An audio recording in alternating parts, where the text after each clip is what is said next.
Would you still put money in your 401k even if you found out that they don't work because they weren't actually created to be a retirement account? These retirement accounts weren't designed to be a retirement account, and for putting your hard-earned money in one every month could actually be hurting your chances of securing your retirement in the time frame that you want. So I know it's a bold claim, so in today's video, I'm going to show you why 401ks don't work as a means for retirement for the average U.S. family, and why 401ks don't even work as a savings account, and how people came to believe that 401ks were both of these things in the first place. So let's dig into this.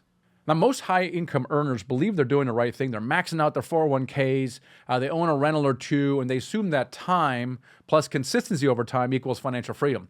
But the statistics show something vastly different. The median retirement savings at age 64 is $185,000. Which now people living longer is obviously not enough to retire on. Now, Social Security, we all know, is not really enough. It replaces 40% of your income, and that leaves a large income gap for most retirees.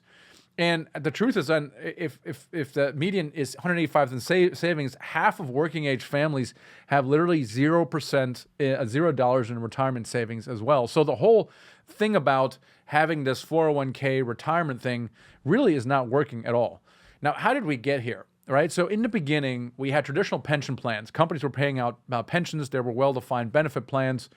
And 401ks were originally designed as a tax advantage supplement, not the actual backbone of retirement. And so employers then shifted from pensions when they become unprofitable, too expensive. They're like, oh, let's stop doing that. We need to get this expense off our books. And then they shifted the burden to employers and workers via the 401k. Right, the pension was more of an employer-guaranteed payments. 401k was more of a employer-only contribution as well. So the investment risk now moves to the worker as well. And the other thing about the 401ks that people don't think about is that there's actually small annual fees, typically 0.3 to 0.5% in larger plans, but it can be higher in smaller high-cost plans. And even a 1% fee over 35 years can substantially shrink your final balance by as much as 28% if you do the math. And the other thing is most people don't even know what they're paying. And then there's also market volatility. Like, for example, in 2008, the financial crisis, the S&P dropped 37%, and the average 401k balance fell by 31%.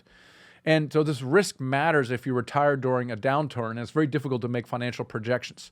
So what I'm telling you is the 401k was not really designed to replace pensions. It was really more of a tax perk that became America's primary retirement system in the absence of something else. And so employers used that to reduce their liabilities, and essentially workers were left holding the bag because now they have to manage their retirement over decades. Now, we got fees, you got some market volatility, market crashes, they can destroy your savings.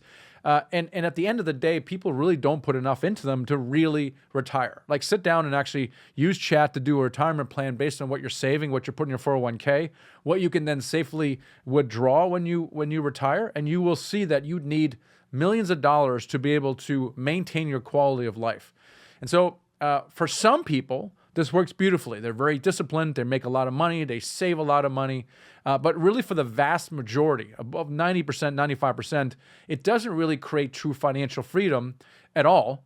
And then it takes too much. It takes too long, right? So if you want to retire like before 65, and you don't want to live like on a budget for the rest of your life after that, you need more than just a deferred investment account like a 401k or an IRA. So in the next video, I'm going to show you how you can invest in real assets, real estate that can pay you now and go over time. We're going to talk over, well, what about if you get into rental properties, long-term rentals, short-term rentals? What about flips?